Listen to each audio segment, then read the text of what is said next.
Halo semuanya. Aku Vira. Nama saya Rana. Namaku Dida. Nama saya Anindita. Nama saya Rati. Nama saya Franz. Nama saya Dedi Rahmadi. Dan inilah dia materi yang dibawakan oleh kelompok 1. Bagaimana kepribadian berkembang? Menurut psikoanalis terkenal, Sigmund Freud, anak-anak melalui serangkaian tahapan psikoseksual yang mengarah pada perkembangan kepribadian orang dewasa.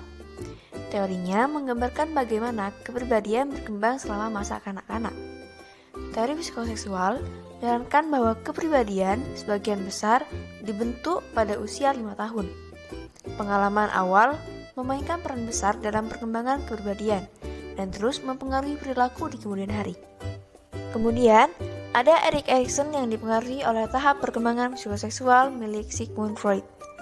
Ia awalnya bekerja untuk meningkatkan teori Freud, namun saat mulai mendalami perkembangan biopsikososial dan bagaimana faktor lingkungan lainnya mempengaruhi perkembangan manusia, Erikson segera mengembangkan ide-idenya sendiri. Ia mengidentifikasi serangkaian 8 tahap yang harus dilalui oleh individu yang sedang berkembang sejak masa kanak-kanak hingga dewasa akhir.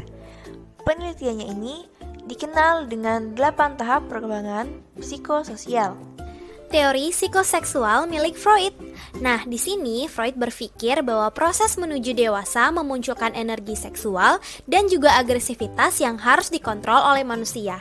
Nah, adapun struktur kepribadian menurut Freud. Yang pertama ada id, yang mengandung refleks dan juga dorongan biologis dasar. Yang kedua ego, sebuah penalaran dan juga akal sehat. Dan yang ketiga superego yang identik dengan hati nurani. Nah, selanjutnya kita akan masuk untuk membahas perilaku-perilaku yang termasuk ke dalam defense mechanism menurut Freud. Jadi yang pertama ada penyangkalan atau denial. Intinya itu adalah di mana seorang individu menolak adanya perilaku negatif. Lalu yang kedua ada displacement, yaitu keadaan individu yang selalu melampiaskan sesuatu kepada orang lain. Yang ketiga ada proyeksi, yaitu perilaku yang selalu menyalahkan orang lain atas kegagalan yang dihasilkan oleh dirinya sendiri. Lalu keempat ada rasionalisasi, yaitu sebuah perilaku yang selalu membenarkan sebuah kesalahan. Yang kelima ada pembentukan reaksi, yaitu perilaku seolah-olah kita ini berbeda. Yang keenam ada regresi, yaitu perilaku yang menampilkan karakteristik perilaku kekanak-kanakan. Yang ketujuh ada represi, yaitu perilaku yang menyangkal sesuatu yang menyebabkan kecemasan. Lalu yang terakhir ada sublimasi, yaitu mengalihkan sebuah energi agar dapat diterima secara sosial. Selanjutnya adalah tahapan perkembangan menurut Freud. Tahap pertama adalah tahap oral atau the oral stage, di mana tahap ini berlangsung dari bayi lahir sampai umurnya mencapai 1 tahun. Rangsangan mulut, seperti menghisap, menggigit, dan menelan, merupakan sumber utama kepuasan sensual. Yang kedua adalah tahap anal atau the anal stage, di mana pada tahap ini kepuasan bergeser dari mulut ke bagian anus. Biasanya, tahap ini bersamaan dengan berlatih menggunakan toilet atau toilet training, di mana anak dapat mengeluarkan ataupun menahan kotorannya. Tahap ketiga adalah tahap falik atau the phallic stage, di mana tahap ini berlangsung ketika anak berumur 3-6 tahun.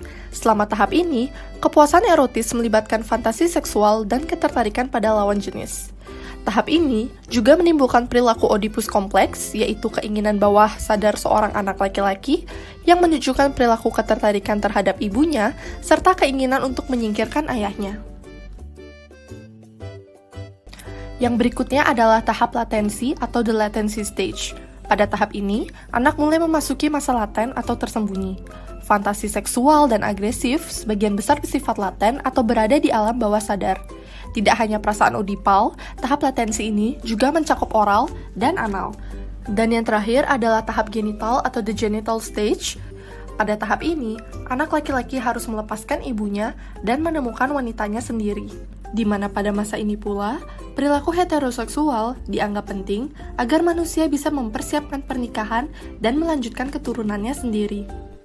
Ide-ide milik Freud ini telah berhasil berpengaruh pada bidang pendidikan, yang mana menekankan adanya pendidikan seks di sekolah yang berguna untuk mencegah adanya kelainan seksual seperti Oedipus kompleks.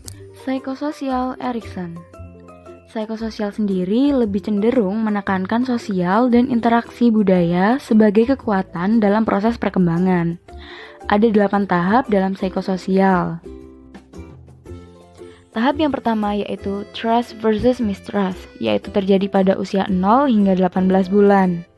Pada tahap ini, interaksi antara bayi dan pengasuh adalah hal yang akan menentukan apakah bayi akan mengembangkan sikap percaya atau tidak percaya.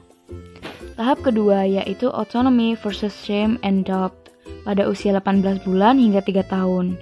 Pada tahap ini, mereka mulai menyadari bahwa mereka memiliki hak untuk menentukan pilihan mereka sendiri.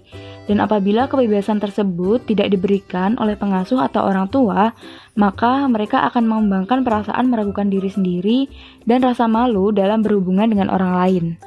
Tahap selanjutnya yaitu initiative versus guilt, yaitu pada usia 3 hingga 5 tahun. Pada tahap ini, anak mulai mengekspresikan diri dengan rasa inisiatif. Apabila rasa inisiatifnya tersebut dihambat atau membuatnya mendapat hukuman, maka anak akan mengembangkan perasaan bersalah yang menetap dan akan mempengaruhi kegiatan mandiri sepanjang hidupnya. Tahap keempat ada industry versus inferiority pada usia 5 hingga 13 tahun. Pada tahap ini, anak-anak mulai sekolah dan belajar. Bahaya tahap ini adalah ketika anak-anak dimarahi, ditertawakan, atau ditolak, maka mereka akan cenderung mengembangkan perasaan rendah diri yang berlebihan. Pada tahap 5, ada identity versus role confusion di usia 13 hingga 21 tahun. Para remaja mulai bereksperimen dengan peran yang berbeda-beda untuk menemukan identitas pribadinya.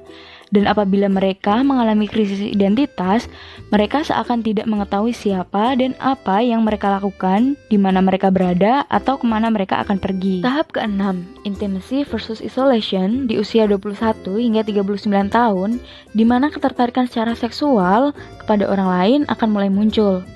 Tingkat antagonisme yang ada di antara pasangan akan mengarah pada isolasi berkala. Namun idealnya keintiman akan tetap lebih kuat dibandingkan dengan isolasi. Tahap ke-7, generality versus stagnation di usia 39 hingga 65 tahun. Ketika dua orang berhasil menjalin hubungan, maka minat mereka akan berkembang menjadi keinginan untuk membimbing generasi selanjutnya. Ketika keinginan tersebut tidak terpenuhi, mereka akan mulai merasa stagnan, kebosanan, dan kekurangan hubungan interpersonal. Tahap ke-8, yaitu tahap yang terakhir, ada integrity versus despair di usia 65 tahun ke atas. Pusat perhatian Erikson pada masa tua ini mengarah pada pergumulan batin, di mana saat orang yang lebih tua menghadapi keputusasaan, ia mencoba menemukan rasa integritas ego. Untuk mencapai integritas ego itu sendiri diperlukan lebih dari sekedar merenungkan masa lalu. Karena jika meninjau kehidupan dengan marah dan frustasi, justru akan menimbulkan keputusasaan pada diri sendiri. Konsep BDR membuat siswa melaksanakan seluruh proses kegiatan belajar mengajar di rumah mereka masing-masing. Atas pelaksanaannya membuat keseharian anak bertatap muka dengan keluarga di rumah. Keluarga merupakan lingkungan terkecil bagi anak untuk bernaung dalam kehidupannya. Mereka berperan besar dalam perkembangan psikososial anak pada usia prasekolah. Sejak kecil, anak sudah mendapat pendidikan dari orang tuanya melalui suri tauladan dan keseharian hidup dalam keluarga. Atas keseharian hidup bersama keluarga di rumah, psikososial anak berkembang. Untuk menangani krisis yang terjadi pada usia sekolah tersebut, guru dapat memberikan proses pembelajaran yang interaktif dan menuntut mereka untuk brainstorming, sehingga dapat memunculkan potensi-potensi identitas bagi jati diri siswa dengan bantuan bimbingan orang tua di rumah. Hal tersebut memantik interaksi psikososial mereka untuk lebih berani dalam mengungkapkan pendapat dan mengajukan pertanyaan, serta mempererat hubungan kerjasama antara guru dan orang tua dalam mengontrol perkembangan belajar siswa. Terima kasih karena sudah mendengarkan. Semoga informasi yang kelompok kami berikan dapat bermanfaat ya. Sampai jumpa.